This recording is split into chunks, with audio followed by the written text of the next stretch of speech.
souls, the creator of you and me, the heavens and the whole universe, the one that made us whole and free, the guardian of his true believers. So when the time gets hard, there's no way to turn. As he promised, he will always be there to bless us with his love and his mercy. 'Cause as he promised, he will always be there. He's always watching us, guiding us, and he knows what's in our little hearts. So when you lose your way, to Allah you should turn. 'Cause as he promised, he will always be there. Dalam bersabda, baina rajulun yamshi fi at-tariq ishtadda alayhi haqqil atash wajada bi'ra fanazala biha fashariba thumma kharaja fa idza kalbun yalhasu fa huwa ya'kul istara min al-atash فقال الرجل لقد بلغ هذا الكلب من العطش مثل الذي كان بلغ مني فنظر بشرى فملا خفه ماء ثم أمسكه وفيه حتى رفي فسق الكلب فشكر الله تعالى له فغفر له. قالوا يا رسول الله إن لنا في البهائم لأجرا قال في كل ذات كبد رطبة أجر. Ketika seorang berjalan di tengah perjalanan, tiba-tiba ia haus yang sangat, maka ia mendapati perigi, maka segera ia turun ke perigi dan minum. Kemudian ketika ia keluar daripada perigi ataupun naik daripada perigi, tiba-tiba ada anjing yang menjilat-jilat tanah kerana haus. Maka ia berkata, anjing ini lebih haus sebagaimana yang saya rasakan. Maka ia kembali masuk ke dalam perigi dan memenuhi kasutnya dengan air, lalu digigitnya sehingga dapat dibawa naik dan diminumkan kepada anjing itu. Maka Allah memuji perbuatannya itu dan mengampunkan dosanya. Sahabat bertanya, ya Rasulullah, apakah ada pahala dalam menolong binatang? Jawab Nabi SAW, di dalam semua yang bernyawa ada pahala. yakni bila menolong apa yang bernyawa maka ada pahalanya.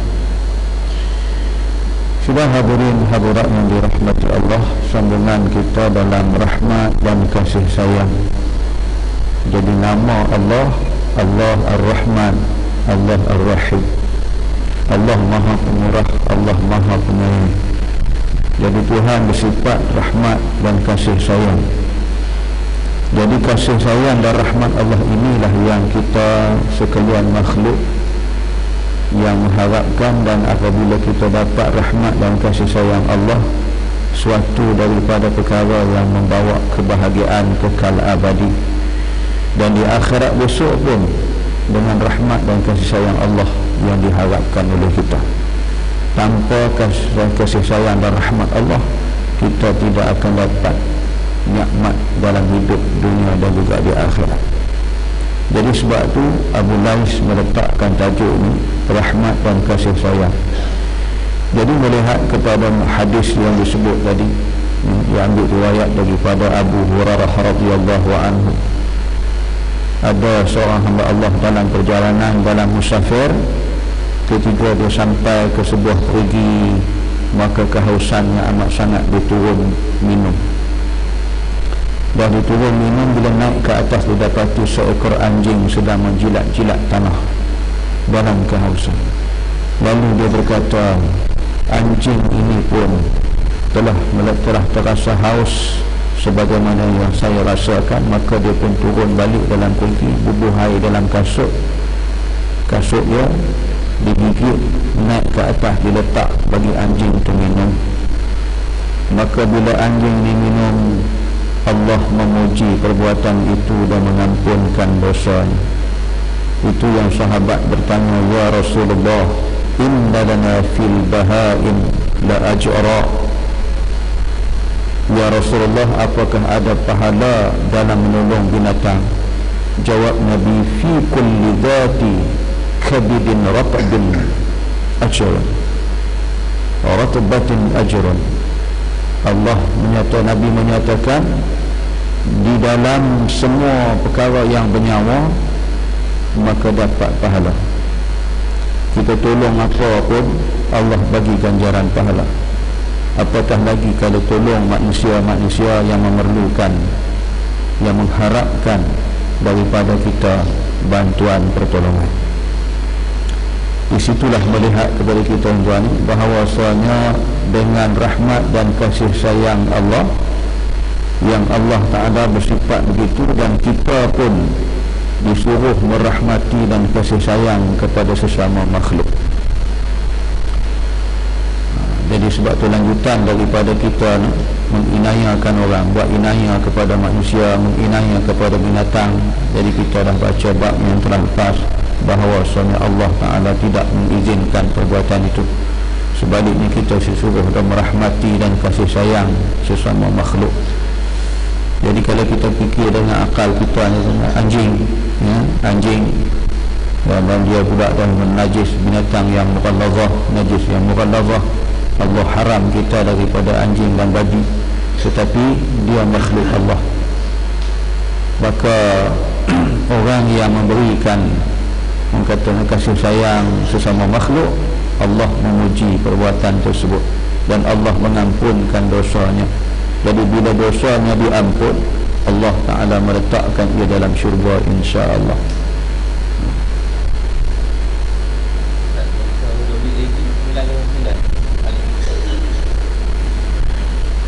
Kota WAB 909, tolong alihkan kenderaan menghalang.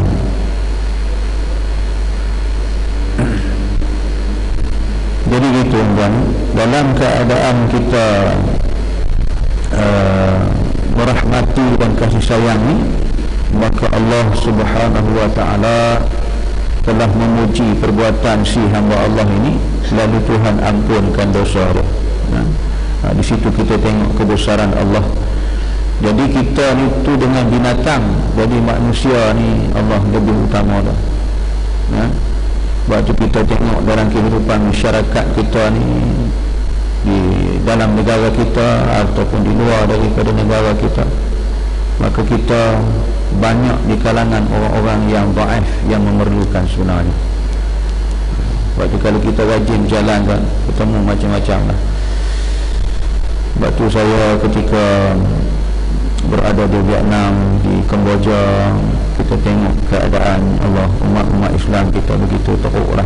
Mungkin di negara-negara lain yang tak sempat kita pergi ataupun kita tak pergi ziarah, lagi teruk juga.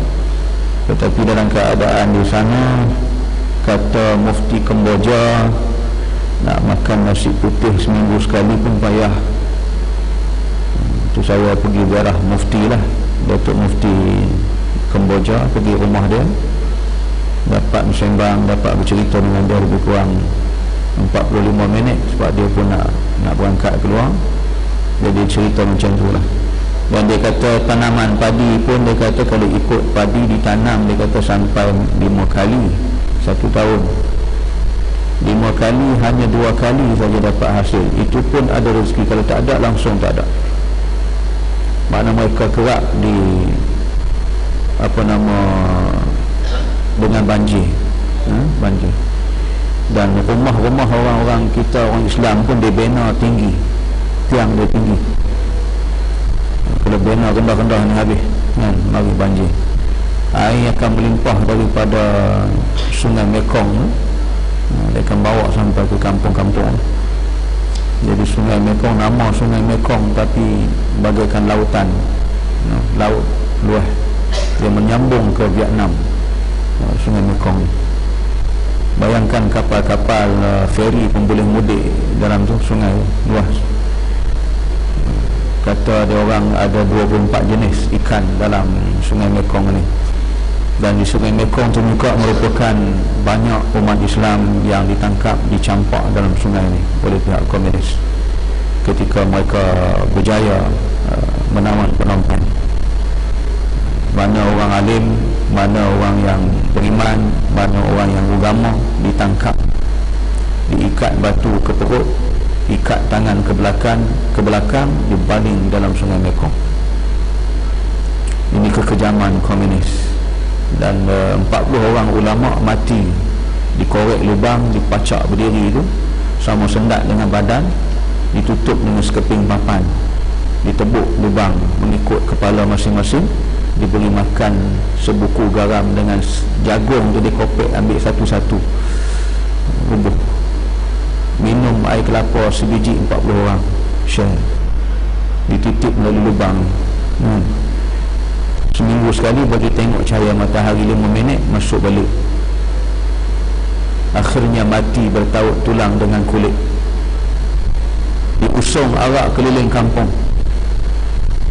Apabila ada di antara orang yang meratap menangis, mereka ditangkap, ikat batu di perut, tangan ikat ke belakang, campak Sungai Mekong. Itu sejarah Sungai Mekong tu, banyak umat Islam mati dibunuh oleh komunis. Inilah yang kita kata kenapalah kita duk pilih sangat Vietnam, Kemboja. Banyak Kemboja lah kan orang duk pergi bagi ziarah, bagi bantuan. Sebab mereka ni seolah-olah tentang kalau kita pergi tengok kampung halaman keadaan umat Islam, macam baru orang sudah perang, baru habis perang. Hidup dalam ketakutan, hidup dalam ketinggalan, hidup dalam keadaan makan minum yang cukup dhaif. Banyak je makan ubi kayu rebus, ubi keledek rebus, jagung rebus, benda-benda macam tu je. Nasi seminggu sekali pun kata Datuk Mufti payah. Atau bagi yang kawasan-kawasan yang teruk di pendalaman, kita nak berjumpa dengan dia pun daripada Phnom Penh naik kereta pukul 4.45 pagi sampai di sana 11.45 pagi di kampung mereka. Naik kereta 11.45 pagi, kita pun serah bagi bantuan sekolah untuk buat sekolah. Kita berjemu, temu dengan orang kampung, dengan ketua kampung, dengan masyarakat dia, ketua masyarakat. Serah duit, pukul 12.30 kita makan nasi. Sampai dah selesai makan nasi, pukul 1 kita bertolak ke sempadan. Naik kereta, dihantar ke sempadan Vietnam. Nak sampai ke sempadan Vietnam pun lama juga. Lebih kurang pukul 2 lebih. Sampai tertunggu pula hampir 1 jam, orang Vietnam mari jemput kita. Naik taksi menuju ke Ho Chi Minh, bandar kedua terbesar di Vietnam.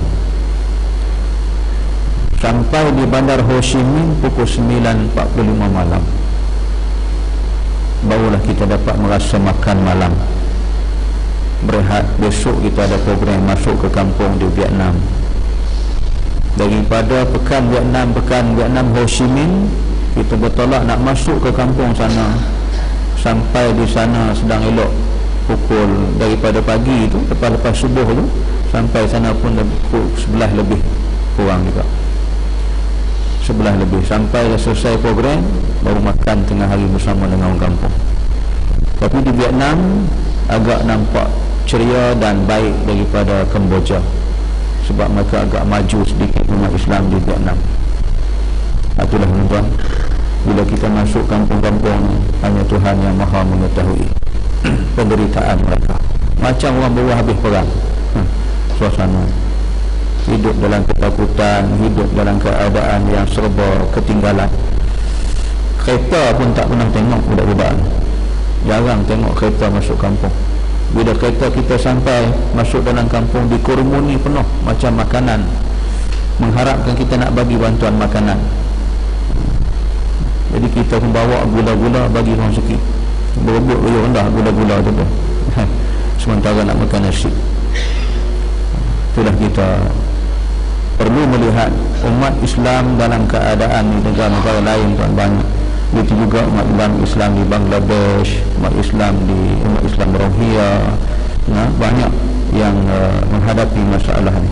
Jadi memerlukan sebenarnya bantuan-bantuan daripada kita yang kata dikurniakan Allah kelebihan kita, kata benda makan, minum, wang ringgit, maka insaf dan sedarlah jika kita bantu mereka, kita tolong mereka, Allah memberikan ganjaran pahala insya-Allah. Bayangkan Nabi sebut anjing itu pun Allah mengampunkan dosa orang berkenaan, apatah lagi kalau kita tolong manusia. Jadi kata Nabi, apabila ditanya oleh sahabat, ya Rasulullah, inna lana fil baha'in la ajra, Nabi kata fi kulli dhati kabidin ratbatin ajrun. Tiap-tiap yang bernyawa bila kita tolong, Allah bagi ganjaran pahala insya-Allah.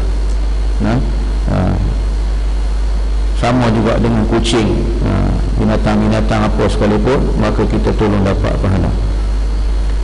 Kemudian Abu Lais meriwayatkan dengan sanadnya pula daripada Al-Hasan yang berkata Rasulullah sallallahu alaihi wasallam bersabda lagi, la yadkhul jannah illa rahim. Qalu ya Rasulullah, kulna rahimun. Qal laisa rahmatu ahadikum nafsah khassah walakin yarhaman nas ammatan wala yarhamhum yarhamhum illallah ta'ala. Tidak dapat masuk syurga kecuali orang yang berperasaan belah kasih sayang. Sahabat berkata, ya Rasulullah, kami semua berperasaan kasih sayang. Sabda Nabi sallallahu alaihi wasallam, bukan kasih sayang untuk peribadi sehingga terasa kasih sayang kepada umat manusia, dan tidak dapat merahmati semua manusia kecuali Allah Subhanahu wa taala. Satu riwayat disebut bahawasanya daripada Al-Hasan, Nabi bersabda, tidak dapat masuk syurga kecuali orang yang ada belah kasih sayang. Maknanya kalau orang yang tak ada belah kasih sayang kepada sesama hamba Allah, sesama makhluk, Allah tak izinkan dia masuk syurga. Sebab syurga ni tempat orang-orang yang suci dan bersih kan? Orang yang baik-baik, yang suci dan bersih semua. Sebab tu dalam syurga dia tak ada bercerita bercakap bahasa-bahasa yang tak elok, melainkan mereka tu salamun, dalam keadaan sejahtera mensejahterakan di antara mereka. Maka syurga tempat yang bersih, yang suci, lalu Allah tidak akan membenar atau meletakkan, mengisikan orang-orang yang lain daripada itu, melainkan salah satu sifat ahli syurga, orang yang hidup di atas muka bumi ini hidup di atas berkasih sayang. Jadi bila kita kasih sayang kepada sesama makhluk, maka kita bantu-membantu, dan bantu-membantu kita pula dengan keikhlasan, bukan kita nak mengambil kesempatan. Tu. Ada juga orang tolong bantu ambil kesempatan, kan? Dia tolong juga, orang kata bagus dia tu tolong bantu, tapi dalam duk tolong dia ambil kesempatan.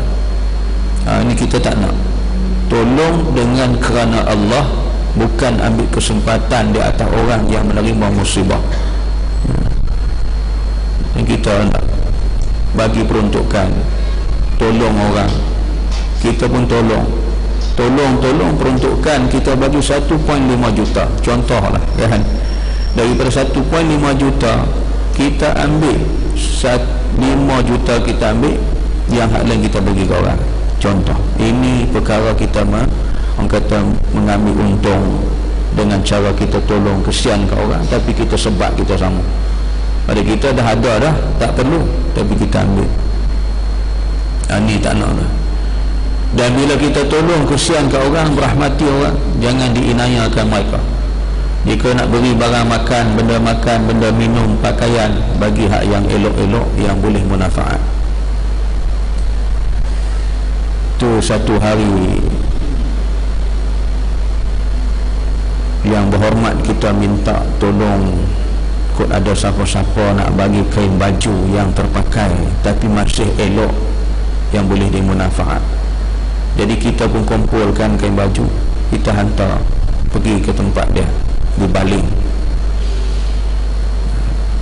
Jadi sampai di sana dia orang pilih kain baju, diasingkan baju orang laki-laki, baju perempuan, baju kanak-kanak, dibagi-bagilah kepada orang-orang yang memerlukan. Dalam kali itu pula kata YB, kot adalah basikal yang orang tak nak pakai ke apa ke, tolong bagi dia, nak repair bagi elok, nak bagi budak-budak pergi sekolah, orang kampung pendalaman. Jadi kita kumpul-kumpul, dapatlah basikal 5 biji ke 6 biji. Duk tunggu lori nak mari ambil, orang yang duduk kawasan tu pergi kebas basikal tu, tinggal sebiji ke 2 biji. Bila YB sampai, dia kata mana? Dia kata ada 5 ke 6 biji. Kita pun sedih, sampai 100 manusia. Kita kumpulkan barang-barang yang terpakai pun dikebah juga, dicuri juga. Jadi yang berhormat balik, dia repair basikal tu, dia repair bagi elok balik, pasang brek balik, bagi cantik semua, bagi kat budak-budak nak pergi sekolah. Jadi itulah rezeki yang dapat. Kemudian tu kita menyusul pula, kita pergi pula, saya bawa lagi 2 biji basikal, kita bagi kepada orang yang tertentu. Siang budak-budak di pendalaman nak pergi sekolah, kadang ketinggalan bas, ketinggalan van, bas tak ada, van mengangkut, terlewat, tak pergi sekolah. Jadi kalau ikut jadual pergi sekolah dengan tak pergi sekolah, banyak yang tak pergi. Sekolah jauh, peralatan kenderaan tak ada, susah, duduk kawasan pendalaman. Sampai kita pergi di kawasan Pedu ni, dekat dengan kilang gula ni. Tuan-tuan, dia orang sana rumah dinding dia dibuat daripada guni gula yang 50 kilo dibelah, buat dinding, bumbung pun pakai tu. Orang kawasan Pedu, dalam parlimen apa situ, Padang Terak. Allah Tuhan, kalau waktu siang ni Tuhan yang maha mengetahui, panas guni gula 50 kilo nampak, belah, buat dinding, buat bumbung, tiang pakai kayu-kayu hutan. Masih ramai tuan di kawasan Padang Terak. Sekolah-sekolah pun kalau tuan pergi tengok, la ilaha illallah. Tu saya pergi di Kemboja, saya tengok sekolah di Kemboja, sekolah di kawasan Padang Terak, di kawasan pendalaman, baik sikit daripada Kemboja tu aja. Berselekeh dengan, subhanallah, teruk. Kita sekolah sini cantik tuan. Tu kawasan pendalaman. Kami bawa bantuan, bagi beras, bagi gula, bagi duit kutik-kutik dapat daripada kawan-kawan bagi. Ada dapat 24,000 lebih, tak sampai 25,000. Jadi kita bagi-bagilah seorang sikit. Rupa-rupanya ramai. Jadi daripada 24,000 tu nak bagi-bagi, congak-congak dapat seorang RM5. Seorang RM5. Jadi kita pun tak sampai hati nak bagi RM5. Mari jauh nak bagi seorang RM5 yang duk menunggu ni. Allahu Akbar, dahsyat. Serupa dibaling, kita kumpul-kumpul dapat 22,000, bagi-bagi nak dapat orang RM1. Jadi terpaksa tengok senarai dalam pihak adun ni, pejabat adun, tengok senarai yang paling teruk sekali, yang tu kita utamakan dulu. Hak tu, hak kemudian kita bagi cara langsung, cara kemudian. Teruk-teruk lah dibaling di Padang Terak, kawasan-kawasan pendalaman. Yang anak-anak tak sekolah langsung pun ada, yang anak-anak juga yang kadang-kadang pergi sekolah, cikgu bagi ada bantuan RM1 kot, RM1 bagi, tapi tak makan tu, sanggup simpan duit tu. Balik sekolah singgah di kedai, beli telur sebiji, beli ikan bilis sikit, nak balik makan dengan adik-adik di rumah, tak ada lauk. Bayangkan anak kita pergi sekolah RM2. Saya pergi ziarah rumah tu, rumah budak tu, dia orang bawa pergi, anak dia, adik-adik 11 orang, bapak dia sakit buah pinggang, nak buat kerja tak boleh, harap ke mak pun menoreh getah pun bukan hak dia punya, orang punya. Kena musim hujan, duk menung macam ayam borong anak kecil lah. Berhenti hujan, pergi menoreh lagi walaupun pukul 3 petang ke 4 petang, tak ada duit. Inilah pendapatan keadaan kita. Sedangkan kita yang buat bermegah-megah, bermewah-mewah. Tidakkah rasa belah kasih kepada golongan-golongan yang seumpama ini? Kita pergi daerah, kita bagi beras, kita bagi itu, bagi ini. Nak ambil beras, menangis dulu. Ni masyarakat kampung menangis dulu bila kita tanya pasal apa. Tak pernah orang mari pijak, mari bagi macam ni, kata dia. Tak pernah dia terima lagi. Lepas tu kita masuk urusan kampung. Nak boleh kampung kena lipat seluar lah. Masuk, kan boleh masuk dengan kereta, motor, basikal boleh. Tanggung beras masuk kawasan-kawasan dalaman bagi. Inilah keadaan kita banyak. Itu saya kata dalam soal merahmati, kasih sayang kepada sesama hamba Allah, ramai di kalangan orang-orang kita ni, orang Islam, ramai di kalangan kita yang bukan Islam pun kita bagi. Masuk kampung Siam tuan, kampung Siam, masuk kampung Siam, saya ingatkan dia duduk tidur, kita tak perasan kan. Yang binatang ni duduk tidur, kita tak perasan, saya ingatkan anak kebau. Rupa-rupa bila kita sampai-sampai dia bangkit babi lah. Siam belah babi ya. Dia tidur rumah ni, terkejut kita tengok, Allahu Akbar, besarnya babi. Sebab ada pihak-pihak menyatakan dia orang bagi orang Islam saja, kita tak bagi. Tak, Cina, Hindu, Siam, Buddha, kita masuk, kita bagi. Pasal dia manusia, dia nak makan, dia susah, kita bagi. Siam menangis lah, menangis Siam. Dia kata terima kasih dah, tak ada orang mari bagi macam ni, tak pernah dapat macam ni pun. Jadi kita bagi sebab dasar perlu kemanusiaan, dia juga perlukan makan dan minum. Itulah kita bantu yang berhormat kita di Baling, di Padang Terap. Itu harilah kan, ni dah tak ada dah, tak boleh buat apa lah. Jadi sebab tu dalam keadaan yang kita lihat ramai di kalangan orang-orang susah, orang miskin ni, maka kita patut bantu mereka dalam keadaan ini. Kita yang diberikan Allah kelebihan makan, minum, wang ringgit, ingatlah kepada golongan mustadha'afin, orang yang lemah. Jadi barang siapa yang berkasih sayang kepada orang-orang yang sesama makhluk ini, maka mereka itu, Rasulullah bertanya oleh sahabat, kata kepada Nabi, kami semua berperasaan kasih sayang. Lalu Nabi kata balik, bukan kasih sayang untuk peribadi, sehinggalah rasa sayang kepada umat manusia, dan tidak dapat merahmati semua manusia kecuali Allah Subhanahu wa ta'ala. Jadi sebab tu kita inginkan rahmat, nakkan rahmat yang Allah Ta'ala turunkan, maka kita kena ada perasaan kasih sayang dan rahmat kepada sesama makhluk, insya-Allah. Itulah sifat-sifat yang bakal kita akan diberi balasan syurga di sisi Allah Subhanahu wa ta'ala. Wallahu a'lam. Jadi sekadar tu, insya-Allah sambung besok pagi.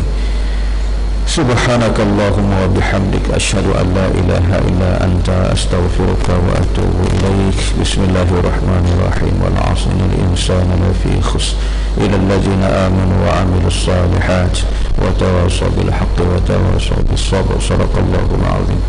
Assalamualaikum warahmatullahi wabarakatuh.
ayat 1.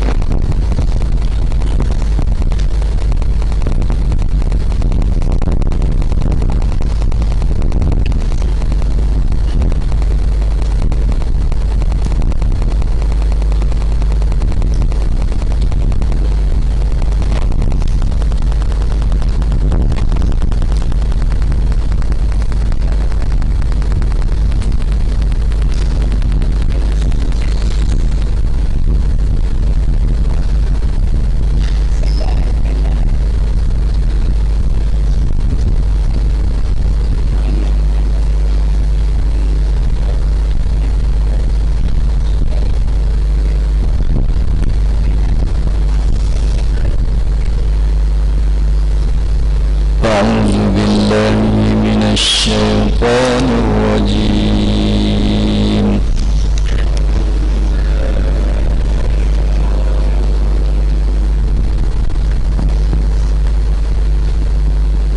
بسم الله الرحمن الرحيم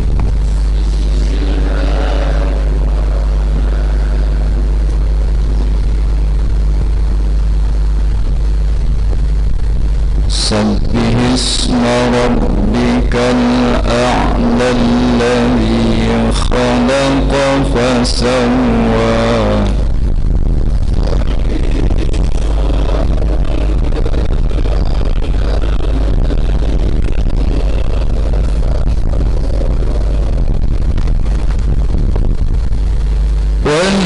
والذي قدر فهدى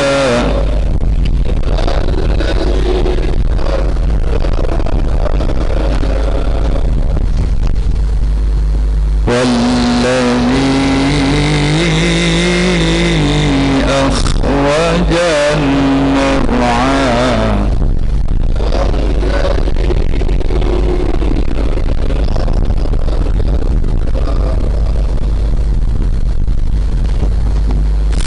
فجعله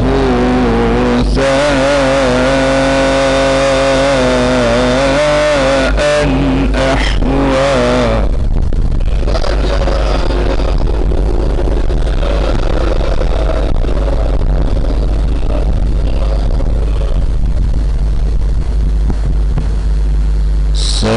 سنقرئك فلا تنسى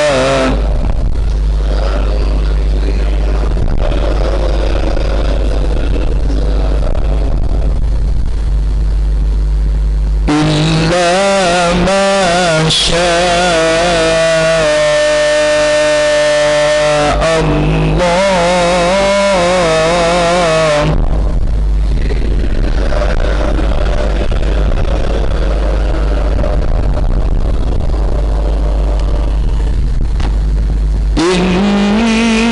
إنه يعلم الجهر وما يخفى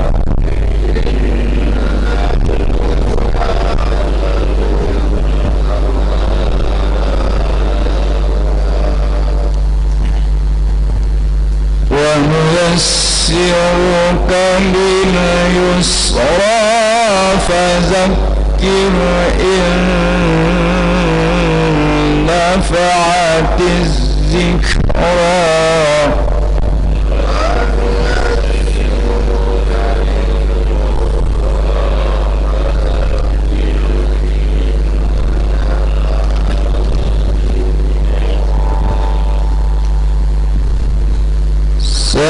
سيذكر من يخشى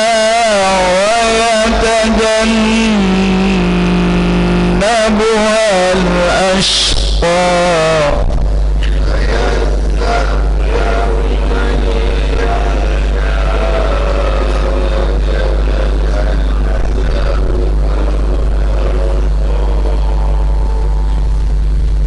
الذي يصلى النار الكبرى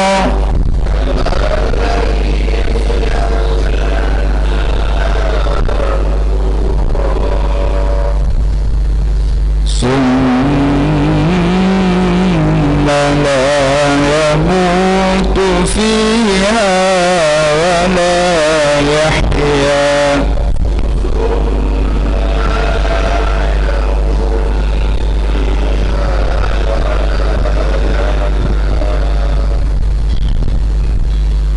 قد أفلح من تزكى وذكر اسم ربه فصلى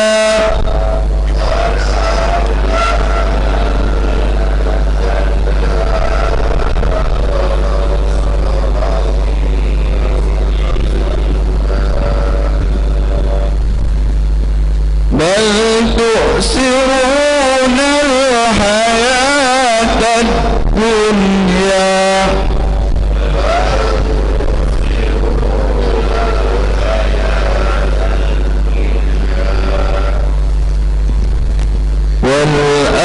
والآخرة خير وأبقى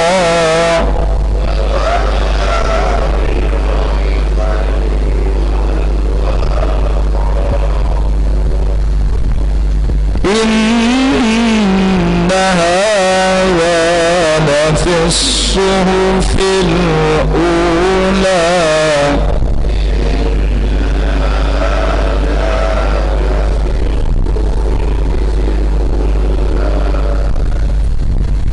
صحف إبراهيم وموسى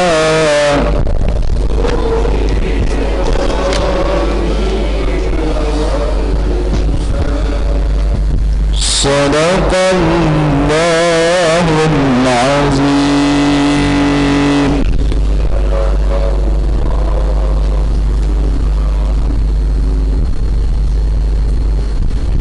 السلام عليكم ورحمة الله وبركاته. Muslimin muslimat yang dirahmati Allah, Suratul A'la ayat 1. Bismillahirrahmanirrahim. Sabbihisma rabbikal a'la. Bihis hal simmati wahis. Hanas dibaca dengan desus atau mengeluarkan angin. Rabbikal, Rabb, Rabas sabit Rabb. Ra tafhim, Ra dibaca dengan tebal. Kal,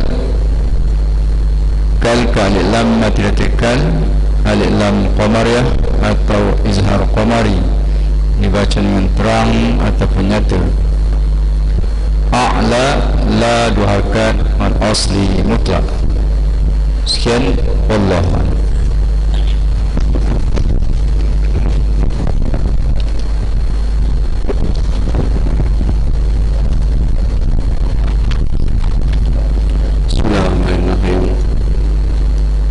Assalamualaikum warahmatullahi wabarakatuh. Alhamdulillahirrahmanirrahim. Wassalatu wassalamu ala asyrafil anbiya'i wal mursalin wa ala alihi wa sahbihi ajma'in, amma ba'd. Mukadimah Suratul A'la. Surah ini diturunkan di Mekah mengandungi 19 ayat, dinamakan Surah Al-A'la, yakni yang maha tinggi. Karena pada awal surah ini Allah Ta'ala perintahkan Nabi Muhammad SAW dan umatnya mengakui kesucian nama Allah yang maha tinggi dari segala sifat kekurangan. Intisari kandungan menegaskan tentang kekuasaan Allah Ta'ala, Tuhan yang telah menciptakan sekalian makhluk serta menyempurnakan kejadiannya dan mengatur keadaan mereka serta diberi petunjuk ke jalan keselamatan dan kesempurnaan. Kemudian diterangkan limpah kurnia yang diberikannya kepada Nabi Muhammad SAW dengan menjadikannya dapat membaca Al-Quran yang diturunkan kepadanya dengan perantaraan Jibril, sehingga baginda menghafaznya dan tidak lupa, kecuali yang dikehendaki Allah baginda lupakan. Kemudian diberi semangat bahawa Allah tetap memberikan kemudahan kepada baginda untuk melaksanakan segala ajaran Islam yang mudah diterima oleh akal yang sihat. Oleh itu, berilah peringatan wahai Muhammad kepada umat manusia dengan ajaran Al-Quran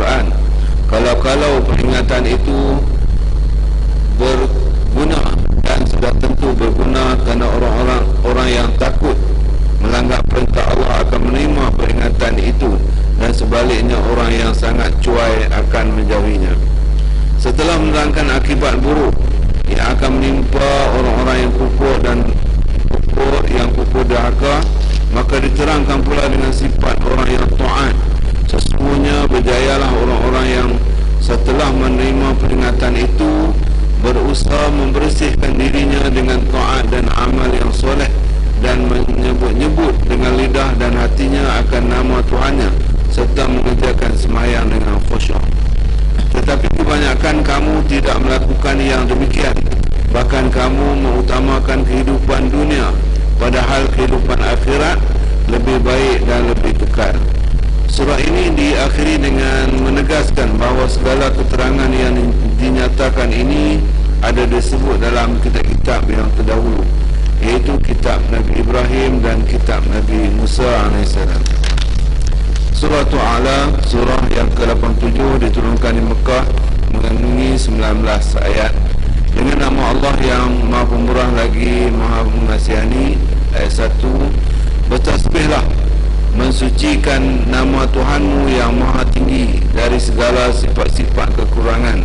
Ayat 2, Tuhan yang telah menciptakan sekalian makhluknya serta menyempurnakan kejadiannya dengan kelengkapan yang sesuai dengan keadaannya. Ayat 3, dan yang telah mengatur keadaan makhluk-makhluknya serta memberikan hidayah petunjuk ke jalan keselamatannya dan kesempurnaannya. Ayat 4, dan yang telah mengeluarkan tumbuh-tumbuhan untuk binatang-binatang ternak. Ayat 5, kemudian ia menjadikan tumbuh-tumbuhan yang menghijau itu kering, berubah warnanya ke hitam-hitaman. Ayat 6, kami sentiasa menjadikan engkau, wahai Muhammad, dapat membaca Al-Quran yang diturunkan kepadamu dengan perantaran Jibril, sehingga engkau menghafalnya dan tidak lupa. Ayat 7, kecuali apa yang dikehendaki Allah engkau lupakan. Sesungguhnya ia mengetahui segala keadaan yang patut berlaku dan nyata dan yang tersembunyi.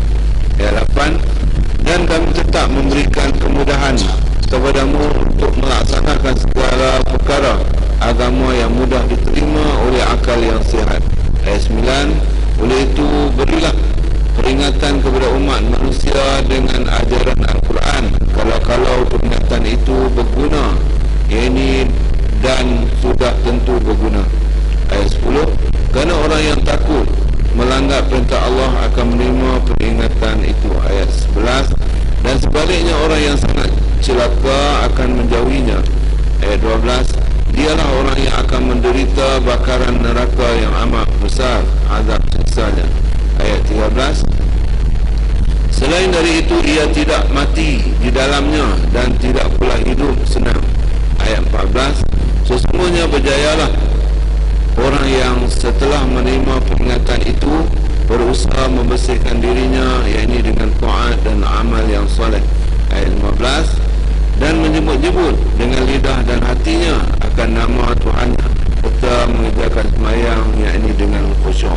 Ayat 16, tetapi kebanyakan kamu tidak melakukan yang demikian, bahkan kamu mengutamakan kehidupan dunia. Ayat 7, padahal kehidupan akhirat lebih baik dan lebih kekal. Ayat 18, sesungguhnya keterangan-keterangan yang dinyatakan ini ada disebut dalam kitab yang terdahulu. Ayat 19, iaitu kitab Nabi Allah Ibrahim dan Nabi Musa AS. Wallahu a'lam. Subhanakallahumma wa bihamdika, asyhadu an la ilaha illa anta, astaghfiruka wa atubu ilaik. Bismillahirrahmanirrahim. Wal 'asr, innal insana lafi khusr illa alladhina amanu wa 'amilus salihat wa tawassaw bil haqq wa tawassaw bis sabr.